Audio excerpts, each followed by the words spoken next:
Assalamualaikum warahmatullahi wabarakatuh. Kali ini kita akan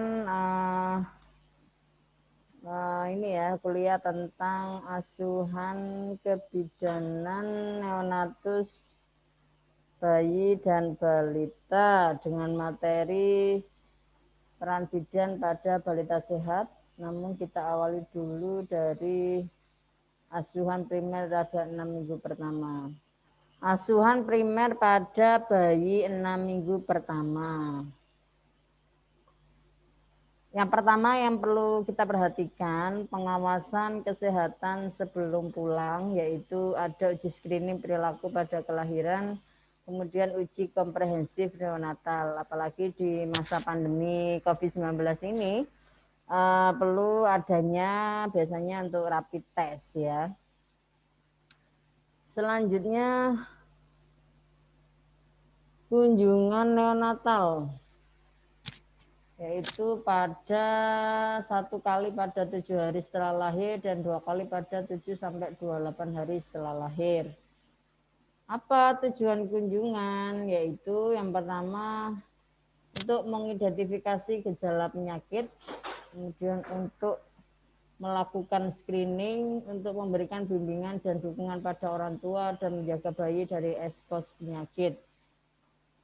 Apalagi kondisi seperti sekarang ini ya, sangat perlu diperhatikan sekali untuk screening, terutama pada ibunya, apakah ibunya sehat atau tidak. Kemudian perlu melibatkan orang tua dalam asuhan pada bayi baru lahir, dan terutama di sini dukungan sekitar ya, support system. Kemudian yang keempat, menjaga bayi dari ekspos penyakit ya, sebaiknya bayi jangan dibawa kemana-mana ya, kemudian batasi orang yang akan bertemu, jadi cukup keluarga saja. Kemudian perkembangan penting 6 minggu pertama selama 2 bulan pertama bayi, yaitu skill personal sosial, perkembangan motorik halus, kemudian kemampuan motorik kasar. Jadi ini nanti akan dialami oleh pada bayi 6 minggu pertama, seperti senyum spontan responsif, kemudian perkembangan gerakan visual, mengikuti garis tengah, berbicara spontan, merespon terhadap bel, kemudian kemampuan motorik kasar, gerakan simetris, mengangkat kepala. Itu sudah bisa dilakukan pada 6 minggu pertama. Nah, selanjutnya ini yang kita harus lakukan, apa peran bidan pada bayi sehat? Jadi peran bidan pada bayi sehat di sini adalah selama bulan pertama kehidupan bayi baru lahir sangat beragam ya. Di beberapa tempat bersalin, bidan memiliki sedikit peran formal begitu bayi baru lahir meninggalkan ruang bersalin. Bidan meningkatkan kesejahteraan hubungan istimewa antara ibu dan anak dengan meningkatkan keterlibatan keluarga dalam perawatan dan memberikan nasihat baik bagi ibu maupun bayi baru lahir.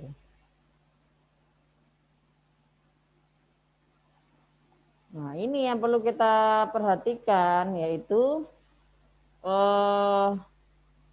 hubungan baik ya yang kita lakukan di sini, yaitu menjaga agar jangan sampai ibu itu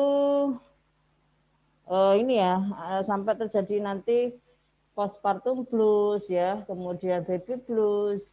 Karena apa? Kurangnya keterlibatan keluarga. Artinya ibu merasa ibunya sendiri yang harus bekerja, kemudian merawat bayinya. Nah, di sini yang perlu diperhatikan bidannya, yaitu bisa meningkatkan kesejahteraan hubungan istimewa antara ibu dan anak. Selanjutnya, meningkatkan keterlibatan keluarga dalam perawatan dan memberikan nasihat baik bagi ibu maupun bagi bayi baru lahir. Nah, ini ya perkembangan psikologi ya, makanya kita harus tahu juga di sini. Itu lapo kok ngene Mas.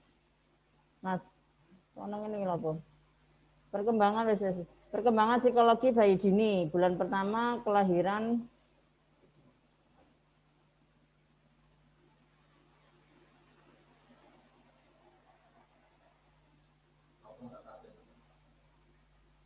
Iki ana ngene nih, Mas. Please move window away from application.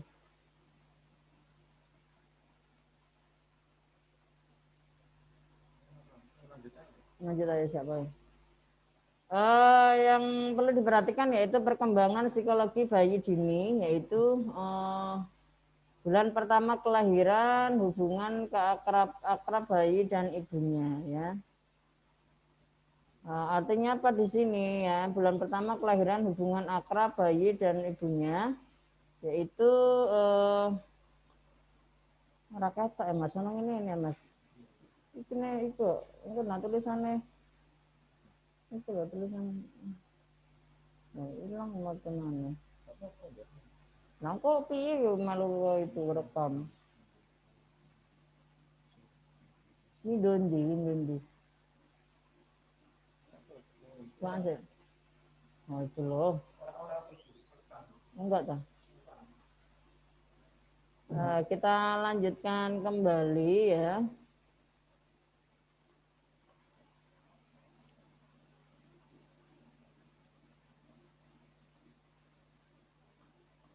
Kita lanjutkan kembali bagaimana perkembangan psikologi pada bayi 6 minggu pertama. Bulan pertama kelahiran, hubungan akrab bayi dan ibunya mengembangkan kecakapan psikologis, mempunyai ketergantungan yang lama dan penuh. Bayi harus mampu memicu pengasuhnya. Bayi memicu reaksi protektif orang dewasa, ya. Ibu dan bayi membentuk ikatan psikologis. Idealnya bayi berkembang dengan kasih sayang. Itu ya memang kita tanya aja sih kalau ada anak yang sampai mohon maaf nakal ya, kita tanya apakah kasih sayang saat bayi anak itu diperoleh secara maksimal ya. Kadang anak nakal itu untuk memperoleh ini apanya perhatian, itu untuk minta perhatian gitu ya.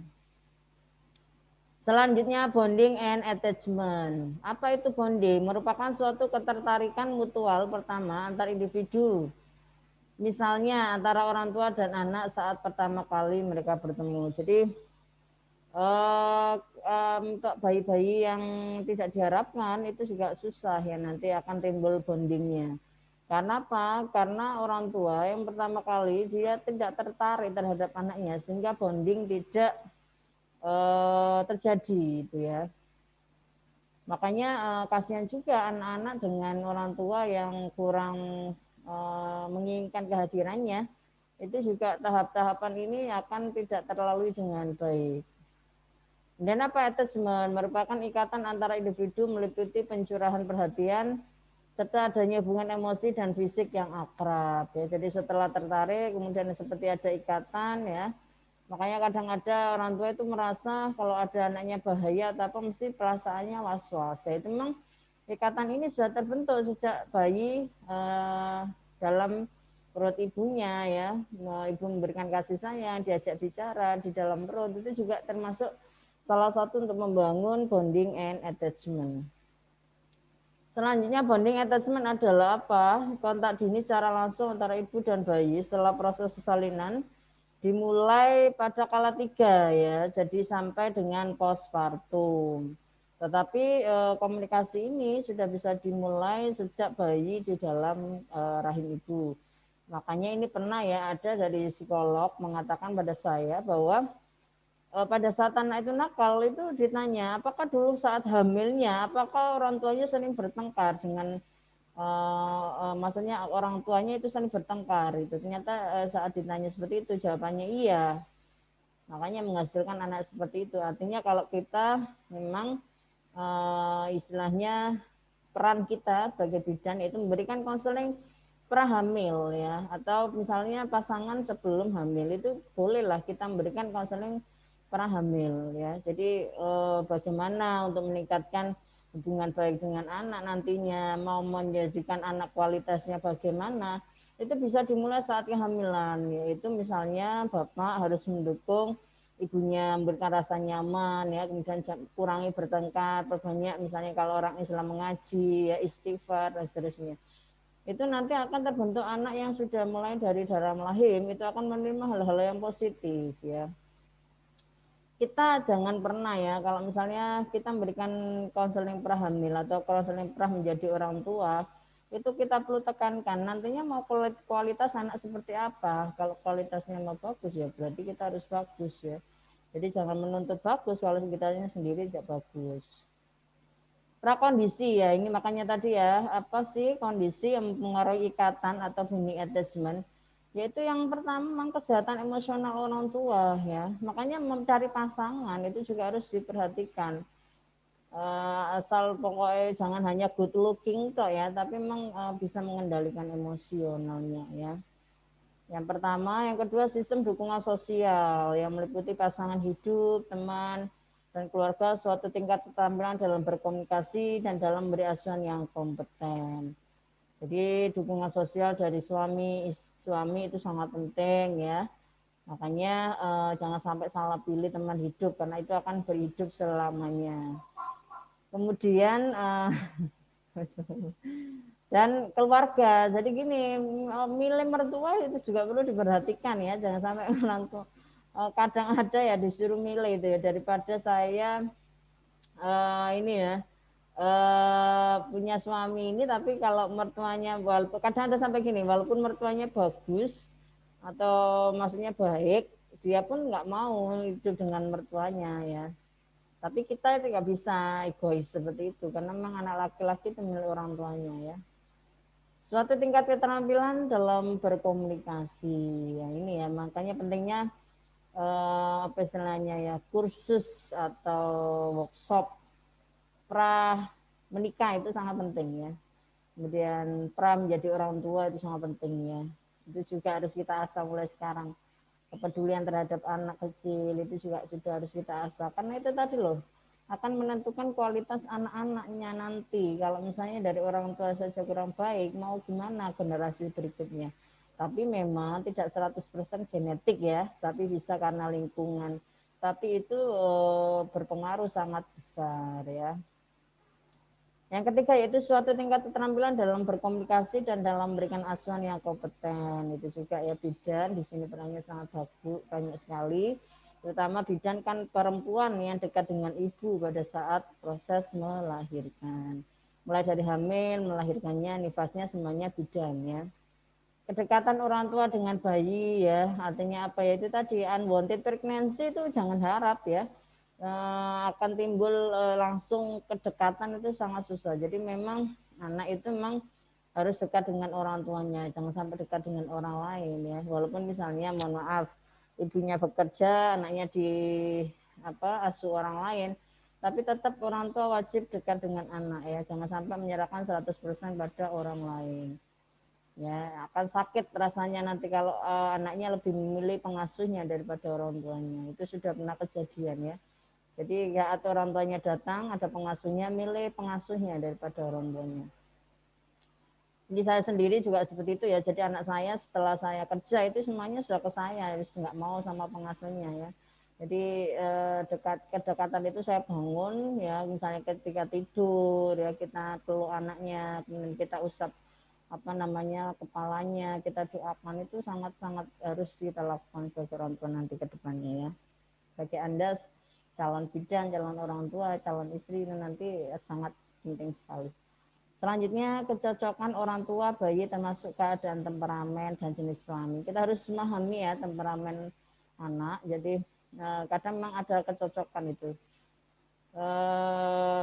Paling banyak menentukan memang ibunya ya. 100% kecerdasan anak itu menurun dari ibunya. Jadi beruntunglah suami-suami atau laki-laki yang mencari istri yang cerdas itu kan memang kualitasnya nanti bukan dari ibunya ya. Tahap-tahapan bonding attachment yang pertama yaitu pengenalan ya dengan melakukan kontak mata, menyentuh, berbicara dan eksplorasi segera setelah mengenal bayinya, kemudian bonding yaitu keterikatan. Jadi setelah kenal kemudian keterikatan, ada ikatan, selanjutnya ada timbul perasaan kasih sayang ya. Itu tahapan-tahapan bonding attachment. Jadi perkenalan dulu dengan melakukan kontak mata, oh ini anak saya, kemudian menyentuh, berbicara ya, ajak terus anak berbicara. kemudian ada keterikatan. Jadi kalau misalnya ibu itu kalau jauh dari bayinya itu merasa ada yang hilang, itu namanya keterikatan. Kemudian setelah lama nggak ketemu timbul kasih sayang, namanya attachment. Apa sih elemen-elemen bonding attachment di sini? Yang pertama yaitu sentuhan ya. Sentuhan atau indera peraba dipakai secara ekstensif oleh orang tua dan pengasuh lain sebagai suatu sarana untuk mengenali bayi baru lahir dengan cara mengeksplorasi tubuh bayi dengan ujung jarinya.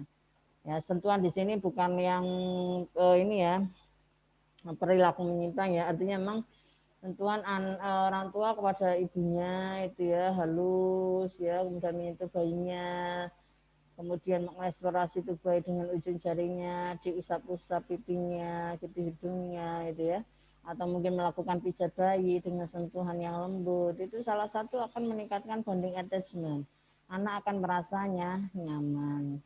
Selanjutnya dengan gerakan ya, ini dipakai untuk menenangkan bayi. Misalnya kontak mata ketika bayi baru lahir akan mempertahankan kontak mata itu, orang tua dan bayi akan menggunakan lebih banyak waktu untuk saling memandang bayinya ya.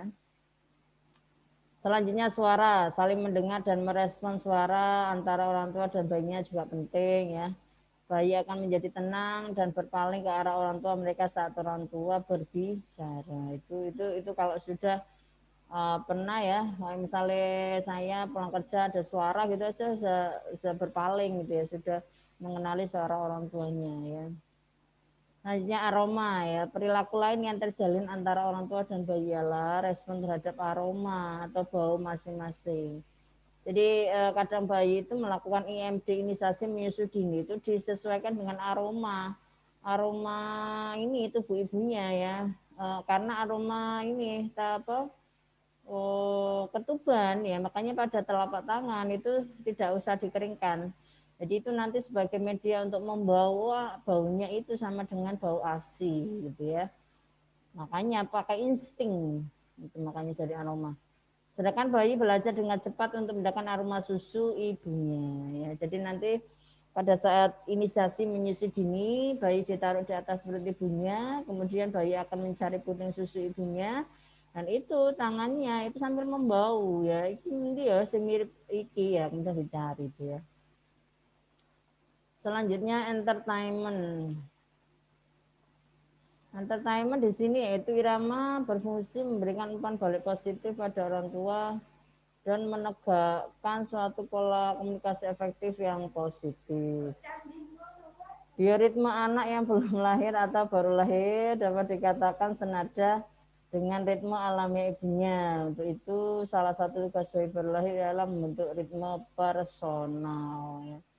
Jadi sejak di dalam perut ibu itu sering didengarkan misalnya mengaji ya, kemudian ada musik klasik gitu ya, karena akan menghasilkan ini ya ritme yang alami ya, ritme yang enak ya, kemudian ini nanti akan membentuk ritme personal, jadi akan bisa mempengaruhi pribadi anaknya ya.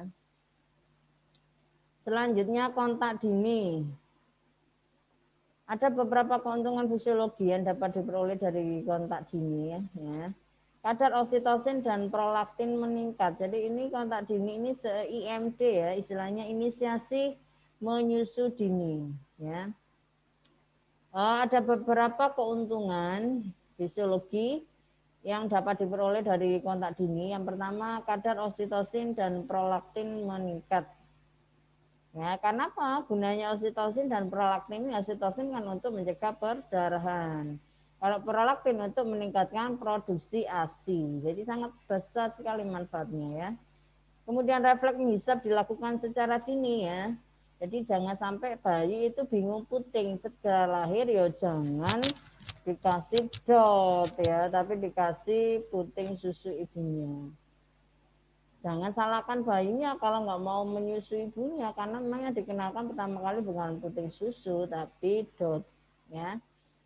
Dan ibu perlu diberitahu ya bahwa nantinya ada inisiasi menyusui dini. Jadi pada saat kehamilan trimester 3 untuk health edukasinya ya diberitahu ya. untuk melakukan perawatan payudara sehingga pada saat persalinan ASI sudah bisa keluar atau kolostrumnya sudah bisa keluar gitu ya. Jadi tidak ada alasan saya nggak metu sama sekali nih ininya apa ASInya karena nggak tahu cuma berapa bulan. Nah itu karena memang psikologis ibunya juga perlu dipertanyakan karena memang ada keinginan untuk menyusui ya atau mungkin ibunya terlalu ambisius untuk bisa menyusui sehingga nanti stres, kepikiran itu juga bisa menurunkan produksi ASI karena memang semuanya ini dipengaruhi oleh hipofisis anterior ya, pituitaria ya. Jadi adanya di otak. Kalau otaknya konslet atau kakean pikiran ya bisa jadi produksinya menurun ya. Kemudian pembentukan kekebalan aktif dimulai ya. Jadi ini sudah mulai ada imunisasi aktif diperoleh dari ibunya ya melalui ASI ya. Mempercepat proses ikatan antara orang tua dan anak. Kemudian ada kehangatan tubuh ya iya karena akan di ini ya. Jadi gini, untuk proses pemberian ASI itu atau IMD itu ya, kalau misalnya tubuh bayinya itu hangat ya atau panas lah misalnya, jadi itu suhu tubuh ibu akan turun beberapa derajat Celcius biar menjadi dingin, biar untuk menyerap panas dari tubuh ibunya, tubuh bayinya ya. Proses perpindahan panas itu melalui apa bersentuhan langsung dengan benda yang dingin ya. Kalau misalnya bayinya kedinginan, suhu tubuh ibunya akan meningkat berapa derajat Celcius sehingga perpindahannya antara dari panas ibunya bisa ke janin bayinya ya. Itulah gunanya melakukan IMD. Kemudian waktu pemberian kasih sayang di sini ya bayi akan merasa tenang ya. Bayi akan merasa seperti masih di dalam perut ibunya yang hangat ya. Kalau misalnya bayi lahir langsung dipisahkan dari orang tua sehingga merasa kurang nyaman ya. Karena bayi masih di sini menggunakan insting. Kemudian untuk apa namanya rooming in ya atau rawat gabung itu sangat penting kecuali kalau ada masalah pada ibu bayinya mungkin bisa dipisah ya. Tapi kalau bayinya normal, ibunya normal ya sebaiknya memang di rooming in atau rawat gabung. Selanjutnya yaitu untuk stimulasi hormonal ya tadi seperti di atas ya. Prinsip-prinsip dan upaya meningkatkan bonding attachment. Menit pertama, jam pertama ya. Jadi langsung segera setelah lahir ya dilakukan IMD. Setelah bayi dipotong tali pusat kemudian dilakukan IMD. Selanjutnya sentuhan orang tua pertama kali ya, adanya ikatan yang baik dan sistematis terlibat proses persalinan, kemudian persiapan PNC sebelumnya ya. Jadi memang sudah disiapkan dan adaptasi. Kontak sedini mungkin sehingga dapat membantu dalam memberikan kehangatan pada bayi, menurunkan rasa sakit ibu serta memberi rasa nyaman. Fasilitas untuk kontak lebih lama, penekanan pada hal-hal positif, perawat maternitas khusus atau bidan ya di sini penting ya. Melibatkan anggota keluarga, kemudian informasi bertahap mengenai bonding attachment. Jadi perlu diperhatikan semuanya itu. Ini kalau mau berhasil berarti prinsipnya harus diikuti ya. Menit pertama, jam pertama. Jadi segera setelah lahir dilakukan IMD. Kemudian biarkan orang tua menyentuh bayinya ya. Kemudian penekanan pada hal-hal positif. Kemudian informasi bertahap mengenai bonding attachment itu perlu disampaikan. Dampak positif dari bonding attachment adalah ini ya. Makanya tadi saya katakan kalau memang inginkan kualitas anak yang baik ya itu berarti harus ini ya melakukan bonding attachment ya. Akan apa dampaknya? Bayi merasa dicintai, diperhatikan, mempercayai, menumbuhkan sikap sosial, bukan antisosial, tapi akan apa? Istilahnya peduli dengan lingkungan, bukan anak yang antisosial ya. Bayi merasa aman, ya aman. Perasaan aman itu kan yang paling susah, nyaman, aman itu kan paling susah ya. Kalau sudah meliputi perasaan itu susah ya. Berani mengadakan eksplorasi. Jadi gini, kalau ada anak yang melakukan eksplorasi ya, kita jangan melarang, tapi kita arahkan. Kadang anak kreatif itu ya, kemudian kita matikan kreativitasnya, jangan sampai seperti itu ya. Suka gambar-gambar, biasanya kan anak itu juga seneng gambar-gambar di tembok ya. Waduh, ini orang tuanya mesti marah ini, apalagi kalau orang tuanya sangat bersih sekali orangnya ya. Biarkan saja dulu, karena masa-masa itu juga nggak terlalu lama kok ya. Nanti kalau sudah besar sudah bosan sendiri ya. Artinya kalau kita memang melihat anak seperti itu, kita kasih media khusus di tempat khusus ya, kita kasih papan biar dia coret-coret di situ. Jadi rumah tetap bersih, kemudian kreativitas anak tetap jalan terus ya, kita tidak mudah emosi. Itu memang, apalagi kalau anak laki-laki ya. Nah, laki-laki itu memang sukanya ini ya, permainan eksplorasi lari-lari dan seterusnya itu ya.